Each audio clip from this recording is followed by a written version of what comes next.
बिल्कुल ही आशिकी खेसारी लाल यादव के आशिकी फिल्म का बहुत बवाल गाना निकल रहा है।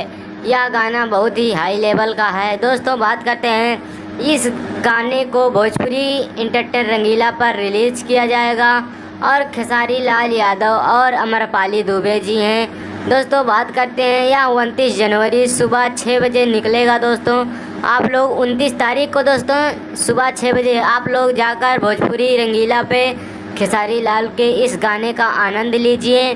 दोस्तों हम बात करते हैं खेसारी लाल यादव की आशिकी फिल्म, वो भी बहुत जल्द ही आप लोगों के समक्ष होगी। दोस्तों खेसारी लाल यादव उस पर बहुत तेज़ी से शूट कर रहे हैं। उसके जितने भी गाने हैं लमसम बवाल ही हैं दोस्तों, क्योंकि पिक्चर इतनी हाई लेवल की है कि उसे बाहर दोस्तों बाहर का सीन भी आया है, इंडिया का भी सीन है। दोस्तों उसमें बहुत अच्छी चीज़ें दिखाई गई हैं जो कि पारिवारिक संबंधों से मिलती है। दोस्तों खेसारी लाल यादव की यह एक पारिवारिक फिल्म है जिसे आप लोग घर में अपने बहन बेटियों के साथ बैठकर भी देख सकते हैं। दोस्तों लमसम खेसारी लाल यादव की हर एक फिल्म अच्छी होती है, लेकिन खेसारी लाल यादव की बहुत सारी फिल्म ऐसी भी हैं जो हिट हुई हैं। दोस्तों मेहंदी लगा के रखना यह खेसारी लाल की सबसे नंबर 1 फिल्म है। दोस्तों इसमें खेसारी लाल यादव ने बहुत कमाई की थी। वैसे ही एक फिल्म और आ रही है जिस फिल्म का नाम है आशिकी।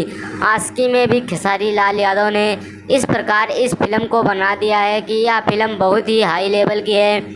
इसका दर्शक बहुत बेसब्री से इंतज़ार कर रहे हैं। यह बहुत जल्दी आप लोगों को यूट्यूब पर देखने को मिल जाएगी। दोस्तों